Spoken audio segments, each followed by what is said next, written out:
اگلا باب ہے باب استحباب سؤال اہل المریض عن حالہ، مریض کے اہل خانہ سے مریض کی حالت پوچھنا مستحب ہے۔ حضرت ابن عباس سے روایت ہے کہ حضرت علی بن ابی طالب رضی اللہ تعالی عنہ حضور صلی اللہ علیہ وسلم کی اس تکلیف میں جس میں آپ کا انتقال ہوا آپ کے پاس سے باہر تشریف لائے تو لوگوں نے عرض کی، اے ابو الحسن، آج حضور صلی اللہ علیہ وسلم کی طبیعت کیسی ہے؟ فرمایا، بحمد اللہ اب تندرست ہیں۔ اس حدیث سے ہمیں یہ پتہ چلتا ہے کہ اگر مریض کے پاس خود جانا ممکن نہ ہو تو اس صورت میں مریض کے اہل خانہ سے ہی حال پوچھ لینا چاہیے۔ بعض اوقات مریض کا مرض ایسا ہوتا ہے کہ جس میں اس کے پاس جانا ڈاکٹرز بھی منع کر دیتے ہیں اور اس کے لیے بھی باعث اذیت ہوتا ہے۔ اب ایک شخص بیمار ہے اور اگر 100 لوگ اس کے پاس جا کے صرف سلام کر کے یہی پوچھیں آپ کیسے ہیں اور وہ تشریح کرنا شروع کر دے اپنی بیماری کی تو بول بول کر مزید بیمار ہو جائے گا۔ تو اس لیے صرف اس کے گھر والوں سے ہی اس کا حال پوچھ لینا، اس سے بھی انسان کا اجر ثابت ہو جاتا ہے۔ باب ما یقولہ من ایس من حیاتہ، جو شخص زندگی سے مایوس ہو جائے اسے کیا کہنا چاہیے؟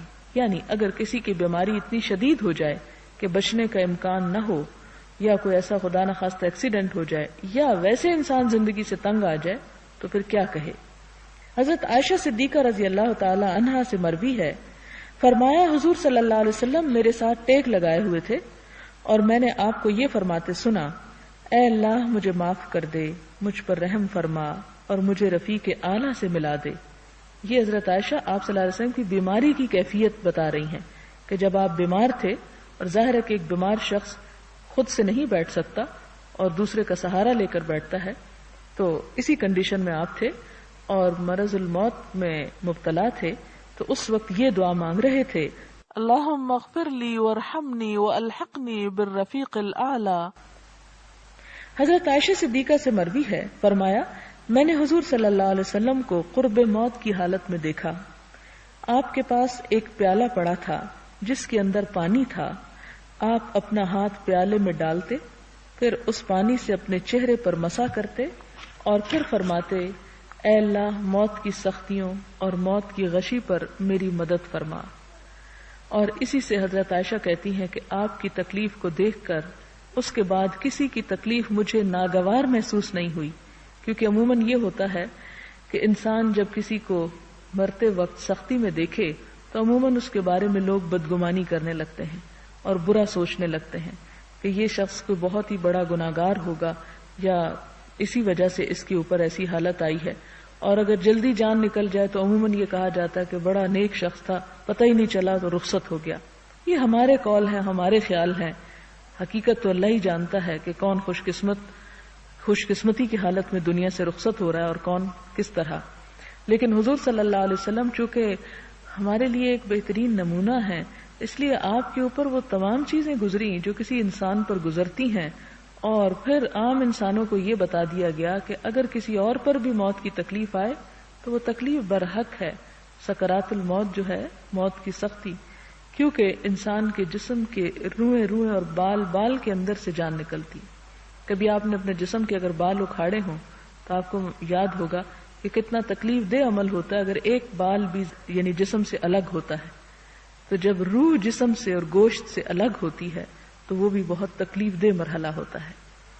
یعنی مرنے سے پہلے کی جو بیماری ہوتی ہے وہ بھی انسان کے گناہوں کو دھو ڈالتی ہے، اور مرتے وقت جو سختی ہوتی ہے اس سے بھی انسان کی غلطیاں اور کوتاہیاں جو ہیں ان کا وہ کفارہ بن جاتی ہے۔ تو اس لیے کبھی یہ نہیں کہنا چاہیے کہ فلاں شخص بڑا نیک تھا تو فوراً ہی ختم ہو گیا، حالانکہ وہ نماز بھی نہیں پڑھتا تھا اور وہ کبھی روزے بھی نہیں رکھتا تھا، لیکن اتنی آسان اس کی جان نکلی۔ ہو سکتا ہے کہ اس نے دنیا میں جو نیکیاں کی ہوں، موت کے وقت اس کا بدلہ چکا کے اس کی جان آسان کر دی گئی ہو نکلنی، اور اس کے بعد اس کے لیے مصیبت ہی مصیبت ہو، کیونکہ یہ بھی ملتا ہے کہ کافر کی موت اللہ تعالیٰ آسان کر دیتے ہیں ان بھلائیوں کے بدلے میں جو وہ دنیا میں رہتے ہوئے اچھے کام کرتا ہے، اور مومن کے لیے وہ وقت سخت ہوتا ہے کہ اگر اس کی زندگی میں کچھ کوتاہیاں ہوں تو اس کا کفارہ ہو جاتا ہے۔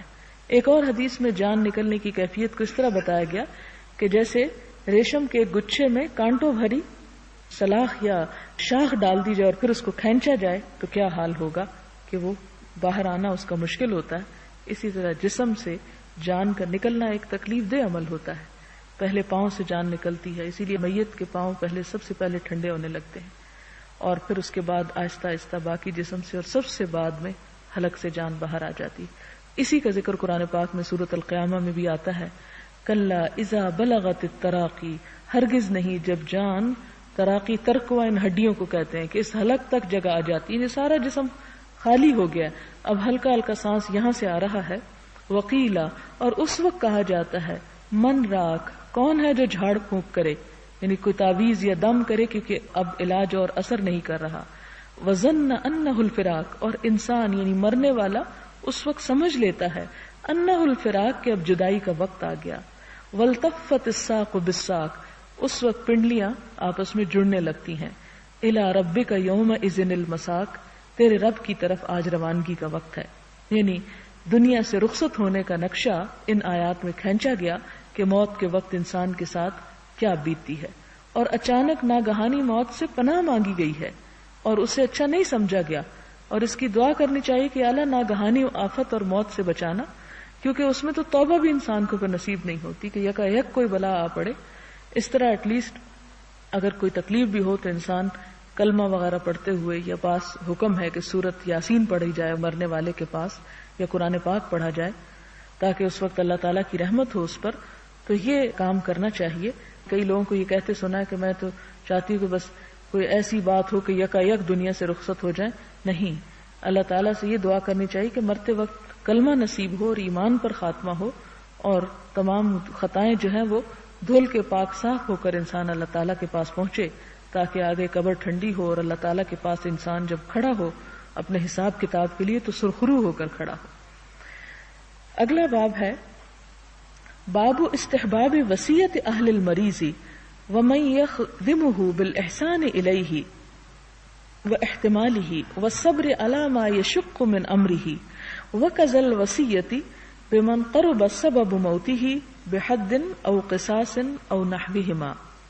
مریض کے اہل خانہ اور اس کے خادموں کو مریض کے ساتھ احسان کرنے کی وصیت کرنا، مریض کو پیش آنے والی مصیبتوں پر صبر کرنے اور اس کو صبر کی تلقین کرنا، اور جس شخص کا سبب موت حد اور قصاص وغیرہ کی صورت میں قریب ہوا اس کے ساتھ احسان کرنے کی وصیت کرنے کے مستحب ہونے کا بیان. اس میں کئی ایک باتیں. نمبر ایک یہ کہ اگر کسی گھر میں کوئی شخص بیمار پڑ جائے تو عموماً گھر والے اس سے تنگ آنے لگتے ہیں، تو جو شخص عیادت کے لیے جائے اسے گھر والوں کو سمجھانا چاہیے کہ وہ مریض کا پوری طرح خیال رکھیں، اور صرف یہاں پر گھر والے نہیں بلکہ خادموں کو بھی اس بات کی کہ وہ کیئرلیسنس کا شکار نہ ہو، اور مریض کا پورا اس کے کھانے پینے کا، اس کی دوا کا، اس کی تمام. اس سے آپ دیکھیں کہ جو نرسز کے لیے اس میں بہترین میسج ہے کہ ان کے ذمہ ہوتا ہے کہ مریض کی بلڈ پریشر یا دوسرے اس کے ریکارڈ رکھنا، ٹیمپریچر وغیرہ کا، یا وقت پر دوائی کھلانا یا پراپر ڈوز دینا. کیونکہ جو شخص بیڈ پہ پڑا ہوا ہے اس کا تو عقل ہی کام نہیں کرتی کہ اسے کیا کھانا ہے اور کتنا کھانا ہے، اور اس کی دوا کا ٹائم ہو گیا ہے. لہٰذا یہ اوپر والوں کے ایک ذمہ داری ہے اور ان پر ایک اللہ تعالیٰ کی طرف سے فرض عائد ہوتا ہے. اور انسان کو اس وقت ہمیشہ یہ سوچنا چاہیے کہ اگر اس بیڈ پر میں ہوں تو میں اپنے ساتھ کیا معاملہ کرنا چاہوں گی کہ لوگ میرے ساتھ کیا کریں. تو وہی، کیونکہ ایمان کا پہلا تقاضا یہ ہے کہ انسان دوسروں کے لیے وہ پسند کرے جو وہ اپنے لیے کرتا ہے. پھر اسی طرح یہ کہ مریض کو بھی صبر کی تلقین کرے. وہ سورۃ العصر میں آتا ہے والعصر ان الانسان لفی خسر الا الذین آمنوا وعملوا الصالحات وتواصوا بالحق وتواصوا بالصبر.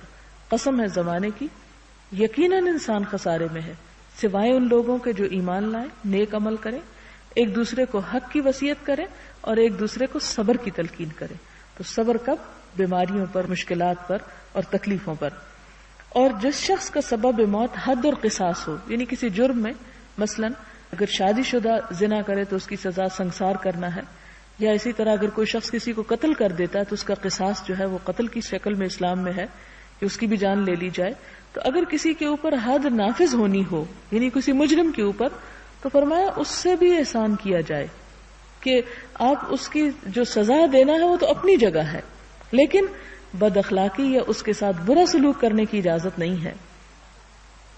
اور جو شخص یعنی اس صورت میں اس کے قریب ہو اس کے ساتھ اسے چاہیے کہ وہ اس سے بہتر سلوک کرے. حضرت عمران بن حسین رضی اللہ تعالی عنہما سے مروی ہے کہ قبیلہ جوہینہ کی ایک عورت حضور صلی اللہ علیہ وسلم کی خدمت میں حاضر ہوئی. اس کو زنا سے حمل ٹھہرا ہوا تھا. اس نے عرض کیا یا رسول اللہ صلی اللہ علیہ وسلم میں نے قابل حد جرم کیا ہے، یعنی میں نے ایسا جرم کیا ہے جس پر مجھے سزا ملنی چاہیے، مجھ پر حد نافذ فرمائیں. حضور صلی اللہ علیہ وسلم نے اس عورت کے ولی کو طلب کیا اور اس سے فرمایا اس کے ساتھ اچھا سلوک کرو اور جب وضع حمل ہو جائے تو اس کو میرے پاس لے آؤ. ولی نے ایسا ہی کیا تو حضور صلی اللہ علیہ وسلم کے حکم سے اس کے کپڑے اس پر کس دیے گئے اور آپ نے حکم دیا تو اس کو سنسار کر دیا گیا. پھر آپ نے اس کی نماز جنازہ پڑھی. یہاں پر یہ پتہ چلتا ہے نمبر 1 یہ کہ شادی شدہ زانی کی سزا جو ہے وہ سنسار ہے. دوسری بات یہ کہ آپ نے اس کو حالت حمل میں سنسار نہیں کیا. ایک اور حدیث کی روایت میں ذرا اس سے زیادہ تفصیل ہے. آپ نے فرمایا کہ جب بچہ پیدا ہو جائے تو پھر آنا، پھر تم پہ جرم یعنی جرم کی حد نافذ کی جائے گی. جب وہ آئی تو آپ نے فرمایا کہ بچے کا حق ہے کہ اس کو دودھ پلایا جائے، اسے لے جاؤ اور اس کو دودھ پلاؤ. جب یہ کھانے پینے کے قابل ہو جائے تو پھر آنا. پھر اس کے بعد وہ بچے کو لے کر آئی کہ اس کے ہاتھ میں روٹی کا ٹکڑا تھا اور وہ خود کھانے کے قابل ہو گیا تھا. تو پھر آپ نے اس پر حد نافذ کروائی اور اس طرح کہ اس کے جسم پر ایسے کپڑے پہنائے گئے یا کس کے باندھے گئے کہ اگر سنسار بھی ہو تو وہ برہنہ نہ ہو، یعنی عورت کی عزت یا عصمت جو ہے وہ محفوظ رہے. اور پھر جب اس کی وفات ہو گئی تو اس کے بعد آپ نے جنازہ بھی پڑھایا اس کا. یعنی جرم سے نفرت ہے، مجرم سے نہیں. اور اس سے یہ پتہ بھی چلتا ہے کہ اس دور میں مسلمانوں کا ایمان کتنا بلند تھا کہ ان کو کسی مجرم کو پکڑ کے قید خانے میں ڈالنے کی ضرورت نہیں تھی، کہ آزاد تھی، خود اپنے ایمان اور ضمیر کی آواز پر وہ اپنے حد جاری کروانے کے لیے خود پہنچ گئی، نہ کہ اس نے فرار حاصل کیا. کیوں؟ اس لیے کہ اس کو پتا تھا کہ اگر میں دنیا میں فرار حاصل کر بھی لیا، دنیا میں میں کہیں بھاگ بھی گئی تو اللہ تعالیٰ سے تو بھاگ نہیں سکتی. لہذا وہ اندر کا جو بے چینی تھی وہ چین نہیں لینے دیتی تھی، اور ان کا یقین یہ تھا کہ اگر دنیا میں سزا مل گئی تو اس کے نتیجے میں آخرت میں بخشش ہو جائے گی، لیکن اگر دنیا میں نہیں ہوتا تو پھر آخرت کی سزا تو دنیا سے کئی گنا زیادہ بڑی ہے. اگلا باب ہے باب جواز قول المریض انا وجع او شدید الوجع او معوق او وارأساه ونحو ذلك وبيان انه لا كراهة في ذلك اذا لم يكن على التسخط واظهار الجزع. مریض کے لیے مندرجہ ذیل الفاظ کہنا جائز ہے: مجھے درد ہے، مجھے سخت درد ہے، مجھے بخار ہے، ہائے میرا سر وغیرہ. اور اگر یہ کلمات غصے یا بے صبری کے اظہار کے طور پر نہ کہے جائیں تو ان میں کوئی کراہت نہیں. بعض اوقات مریض بیمار ہوتا ہے، وہ ہائے کرتا ہے تو اوپر والے کہتے ہیں ہائے مت کرو، ناپسندیدہ ہے، تو ایسی صورت میں اسے روکنا نہیں چاہیے. فرمایا کہ ان الفاظ کی اجازت ہے، بس صرف یہ ہے کہ اس ہائے کرنے میں اللہ تعالیٰ پر کوئی ناراضگی نہ ہو یا پھر ایسی بے صبری یا اظہار نہ ہو کہ جس سے پورا ماحول جو ہے وہ متاثر ہو. حضرت ابن مسعود رضی اللہ تعالیٰ عنہ سے مروی ہے، فرمایا میں حضور صلی اللہ علیہ وسلم کی خدمت میں حاضر ہوا اور آپ کو بخار کی شکایت تھی. میں نے آپ کے جسد انور پر ہاتھ پھیرا تو عرض کیا آپ کو تو سخت بخار ہے. فرمایا ہاں مجھے اتنا بخار ہے جتنا تم میں سے 2 آدمیوں کا بخار ہوتا ہے، یعنی دگنا، کیونکہ آپ کے درجات بھی بلند تھے اور آپ کی تکلیفیں بھی عام انسانوں کے مقابلے میں زیادہ تھیں. حضرت سعد بن ابی وقاص رضی اللہ تعالی عنہ سے مروی ہے، فرمایا میں شدید تکلیف میں تھا کہ حضور صلی اللہ علیہ وسلم میری بیمار پرسی کے لیے تشریف لائے. میں نے عرض کیا میں اس حالت کو پہنچ گیا ہوں جو آپ ملاحظہ فرما رہے ہیں، اور میں ایک مالدار آدمی ہوں، ایک بیٹی کے سوا میرا کوئی وارث نہیں. اور پھر پوری حدیث بیان فرمائی. اس سے یہ پتہ چلتا ہے کہ اپنی بیماری کی انتہائی درجے کو بیان کرنا جائز ہے، کہ وہ کہتے ہیں کہ آپ مجھے دیکھ رہے ہیں کہ میں بیماری کی اس حالت کو پہنچ گئی، شدید بیمار ہوں اور بچنے کی توقع نہیں ہے. تو ایسا کہنا بھی ناجائز نہیں. انسان اپنی بیماری کی جو تکلیف یا کرب ہے اس کا اظہار کر سکتا ہے، کیونکہ اظہار کرنے سے بعض اوقات تکلیف کم ہو جاتی ہے، اور انسان اگر تکلیف بھی ہو اور اوپر سے ایسا ضبط بھی کر رہا ہو تو اس سے تکلیف دگنی ہو جاتی ہے.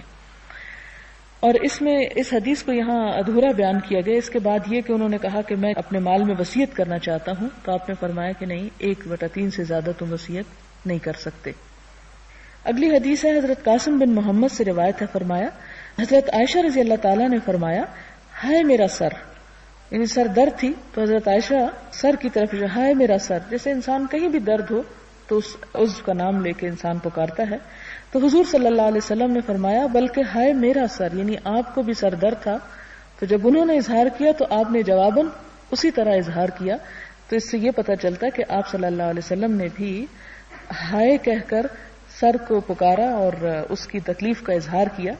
اس سے پتہ چلتا ہے کہ آپ صلی اللہ علیہ وسلم کے اوپر وہ ساری کیفیات آتی تھیں جو کسی بھی انسان کے اوپر آتی ہیں، اور آپ ان کے اوپر اظہار بھی کیا کرتے تھے. اس لیے دکھ یا درد کا اظہار کرنے میں مذائقہ نہیں یا کوئی گناہ کی بات نہیں. اگلا باب ہے کہ باب تلقین المحتضر لا الہ الا اللہ، جس کی موت قریب ہو اس کو لا الہ الا اللہ پڑھنے کی تلقین کرنے کا بیان. حضرت معاذ رضی اللہ تعالی عنہ سے مروی ہے، فرماتے ہیں کہ حضور صلی اللہ علیہ وسلم نے فرمایا، جس کی زندگی کا آخری کلام لا الہ الا اللہ ہو وہ جنت میں داخل ہو گیا، وہ خوش قسمت ہے. حضرت ابو سعید رضی اللہ تعالی عنہ سے مروی ہے، فرماتے ہیں کہ حضور صلی اللہ علیہ وسلم نے فرمایا، اپنے مرنے والوں کو لا الہ الا اللہ کی تلقین کیا کرو. اور تلقین کا مطلب یہ ہے کہ ان کے سامنے پڑھنا شروع کر دینا چاہیے تاکہ وہ سن کر وہ بھی دہرائیں. یہ نہیں کہنا چاہیے کہ پڑھو پڑھو، ہو سکتا ہے وہ کہے میں نہیں پڑھ سکتا یا نہیں پڑھتا، تو وہ انکار نہ اس کے حق میں لکھا جائے.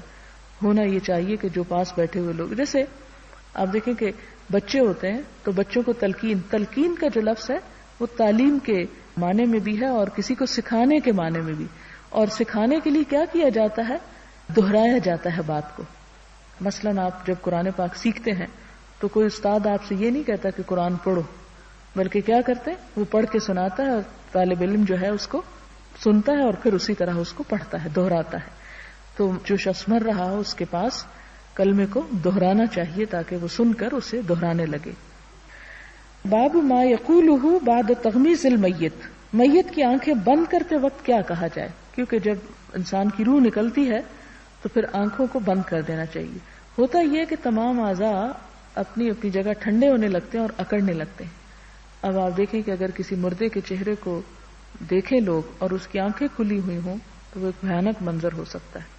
اور ویسے بھی یہ ہے کہ جب اس کے اوپر مٹی وغیرہ ڈالی جائے اور اس کو دفن کیا جائے تو اس کو کم از کم ایسی شیپ میں ہو کہ جس میں دفنانا بھی مشکل نہ ہو. اسی لیے مردے کی فوراً انگوٹھے پکڑ کر دونوں ٹانگوں کے ان کو آپس میں باندھ دیا جاتا ہے چھوٹی سی اسٹرپ کسی کے ساتھ یا دھاگے کے ساتھ، تاکہ وہ ٹانگیں جو ہیں وہ کھلی نہ رہ جائیں اور اکڑ نہ جائیں اور قبر میں اس کو دفنانا اور ڈالنا جو ہے وہ آسان ہو. تو یہاں پر بھی حضرت ام سلمہ کی روایت ہے کہ حضور صلی اللہ علیہ وسلم ابو سلمہ کے پاس تشریف لائے جو حضرت ام سلمہ کے پہلے شوہر تھے. ان کی آنکھیں پتھرا چکی تھیں، یعنی فوت ہو چکے تھے. حضور صلی اللہ علیہ وسلم نے انہیں بند کیا اور فرمایا جب روح قبض ہوتی ہے تو نظر بھی اس کے ساتھ چلی جاتی ہے. یہ حدیث کے الفاظ ہیں، ان الروح اذا قبض تبعہ البصر. تبعہ کے دو معنی، تابعہ کا مطلب ہوتا ہے پیروی کرنا، کہ نظر جو ہے وہ اس کو جاتے ہوئے دیکھتی ہے تو اس کو بند کر دینا چاہیے تاکہ وہ اس پہ حسرت نہ کرے. دوسرا معنی یہ اگر چلی جاتی ہے تو مراد یہ کہ پھر مردہ جو ہے دیکھ تو سکتا نہیں، اب اس کی آنکھیں بند کر دی جائیں. ابو سلمہ کے اہل خانہ میں سے کچھ لوگوں نے آہو بکا شروع کر دی، یعنی نوحہ وغیرہ. حضور صلی اللہ علیہ وسلم نے فرمایا اپنے لیے صرف بھلائی ہی کی دعا کیا کرو، کیونکہ جو کچھ تم کہتے ہو اس پر فرشتے آمین کہتے ہیں. مثلا بعض لوگ یہ ہے کہ کسی کو دیکھیں تو کہتے ہیں ہائے میں مر جاؤں، اس طرح کے کلمات ادا کرتے ہیں. اب اگر کوئی شخص اپنے حق میں ایسی بات کر رہا ہے اور فرشتے اس پر آمین کہہ دیں تو یہ اچھے الفاظ نہیں. اس لیے رونے پکارنے میں بھی اپنے آپ کو بددعائیں نہیں دینی چاہیے یا کسی دوسرے کو بددعا نہیں دینا چاہیے. مثلا کئی ماں کو یہ کہتے سنا بچے شرارت کریں تو تیرا بیڑا غرق ہو یا تیرا ستیہ ناس ہو، تو اس طرح کے الفاظ جو ہیں ان سے بچنا چاہیے، کیونکہ اگر خدا نہ خواستہ فرشتوں کی آمین سے وہ بات حقیقت ہو جائے تو وہ ہم انسان کے لیے ناقابل برداشت ہو. تو اولاد کو بددعا نہیں دینی چاہیے اور نہ ہی کسی مسلمان کو، خاص طور پر یہاں پر جس ریفرنس میں بات ہو رہی ہے کہ اگر کوئی مر جائے تو مرنے والے کے پیچھے بد دعائیں اپنے آپ کو کہ کاش ہم بھی مر جاتے اس کے پیچھے، ہم کیوں زندہ رہے، اس طرح کی باتیں نہیں کہنی چاہیے. فرمایا اپنے لیے صرف بھلائی ہی کی دعا کرو، کیونکہ جو کچھ تم کہتے ہو اس پر فرشتے آمین کہہ رہے ہوتے ہیں. یہ اس موقع پر بھی اور عام زندگی میں بھی، اسی لیے بد دعاؤں سے منع کیا گیا. پھر دعا کی اے اللہ ابو سلمہ کی مغفرت فرما، ہدایت یافتہ لوگوں میں اس کا درجہ بلند فرما، اس کے بعد اس کے پسماندگان کو اپنی پناہ میں لے لے، اور اے اللہ رب العالمین ہماری اور اس کی مغفرت فرما، اس کی قبر کو وسیع فرما، اس کے لیے اس کی قبر کو روشن فرما دے. یہ وہ دعائیں ہیں جو مرنے والے کے بعد اس کو فائدہ دیتی ہیں. دوبارہ آپ دیکھیں، نمبر 1 بخشش کی دعا، اس شخص کا نام لے کے بخشش کی دعا کرنی چاہیے. نمبر 2 یہ کہ اس کے درجات کی بلندی کی دعا کرنی چاہیے. نمبر 3 اس کے پیچھے رہنے والوں کو اللہ کی حفاظت حاصل ہونے کی دعا. اور اس کے بعد یہ کہ مردے کے ساتھ اپنی بخشش کی دعا بھی، یا اللہ اس کو بھی بخش دے اور ہمیں بھی بخش دے. اور پھر خاص طور پر قبر کی وسعت اور قبر کی روشنی کی دعا کی جانی چاہیے. باب ما یقال عند المیت وما یقولہ من مات لہ میت، مرنے والے کے پاس کیا کہا جائے اور جس کا عزیز فوت ہو وہ کیا کہیں. یہ اب آپ دیکھیں کہ اسی لیے کہتے ہیں کہ دین ایک مکمل دین ہے، کوئی چھوٹی بڑی بات نہیں چھوڑی. اب کتنی ڈیٹیل کے ساتھ ایک ایک طریقہ بتایا گیا، اخلاق سنوارا گیا کہ کس موقع پر تم کیا لفظ بولو. اس سے زیادہ کوئی ہمارے والدین بھی ہمارے لیے شفیق اور مہربان نہیں ہو سکتے جتنے حضور صلی اللہ علیہ وسلم ہیں، کہ ہر چھوٹی بڑی بات ہمیں سکھا دی جو بہترین ہے ہمارے لیے. حضرت ام سلمہ رضی اللہ تعالی عنہا سے مروی ہے، فرماتی ہیں کہ حضور صلی اللہ علیہ وسلم نے فرمایا جب تم مریض یا میت کے پاس حاضر ہو تو اچھی بات کہو، یعنی اسے خوف نہ دلاؤ، اس کے حق میں دعا کرو، اس کی ہمت بندھاؤ، کیونکہ جو کچھ تم کہتے ہو اس پر فرشتے آمین کہتے ہیں. حضرت ام سلمہ نے فرمایا جب ابو سلمہ فوت ہوئے تو میں حضور صلی اللہ علیہ وسلم کی خدمت میں حاضر ہوئی اور عرض کیا یا رسول اللہ صلی اللہ علیہ وسلم ابو سلمہ فوت ہو گئے ہیں. یعنی ایک عورت خود آپ صلی اللہ علیہ وسلم کو اپنے شوہر کی اطلاع دینے کے لیے آتی ہے. فرمایا کہو اے اللہ میری اور اس کی مغفرت فرما، اور ان کے بعد مجھے ان کا اچھا بدل عطا فرما.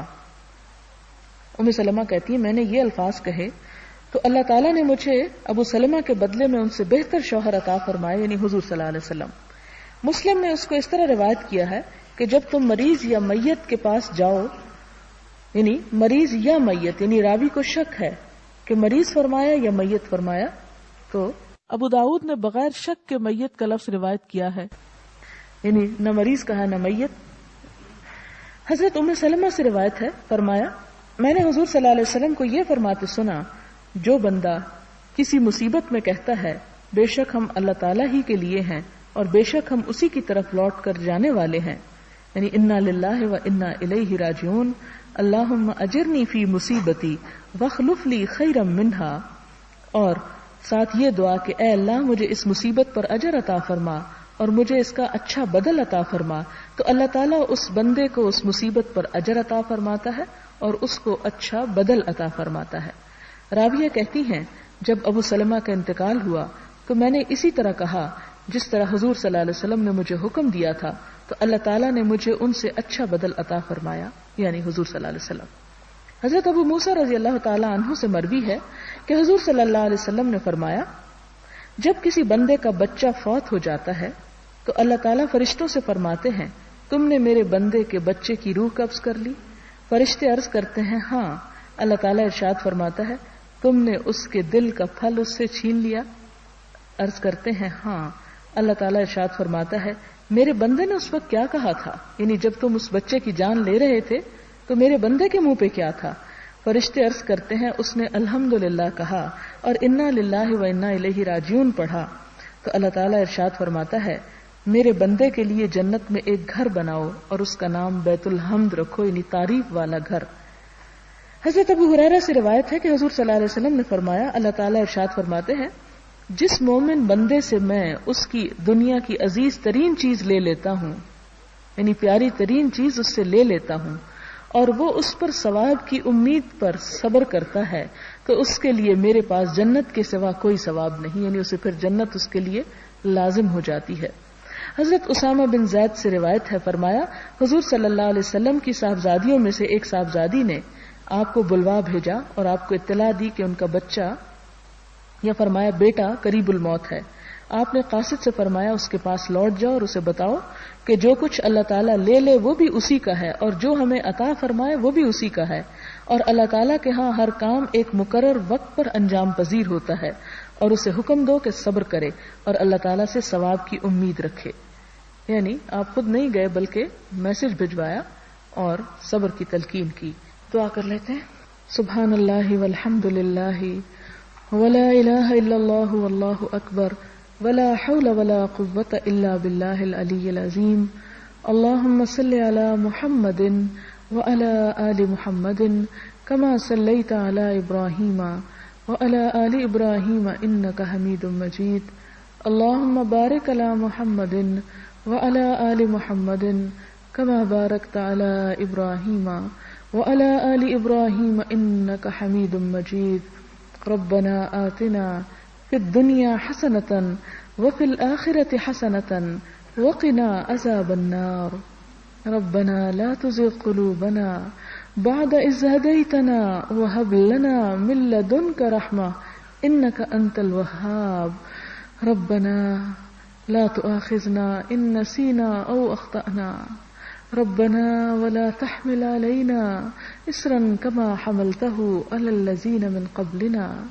ربنا ولا تحملنا ما لا طاقة لنا به واعف عنا واغفر لنا وارحمنا أنت مولانا فانصرنا على القوم الكافرين.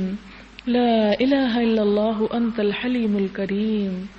سبحان الله رب العرش العظيم والحمد لله رب العالمين.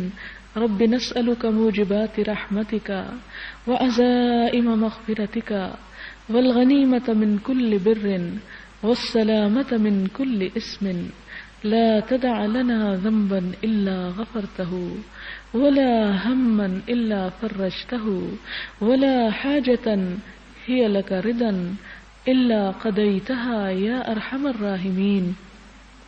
یا رب العالمین جو کچھ ہم نے پڑھا ہے یا اللہ اس کے بہترین حصے پر ہمیں عمل کرنے والا بنا. اللہ ہماری زندگیوں کو قرآن اور سنت کے مطابق ڈھال دے. یا اللہ ہماری موت کی سختیوں کو ہم پہ آسان کر دینا. اللہ سکرات الموت کو آسان کر دینا. تو ہم پر رحم کر دینا. ہمیں مرتے وقت کلمہ نصیب فرمانا. یا اللہ اپنا قرب نصیب کر دینا. حضور صلی اللہ علیہ وسلم کی شفاعت نصیب فرمانا. یا اللہ تو ہمارے والدین پر اپنا رحم فرما.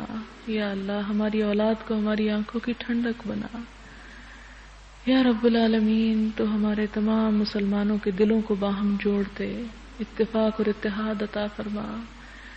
یا اللہ تو ہماری ساری مشکلات آسان کر دے. ہمارے سارے دکھ دور فرما دے.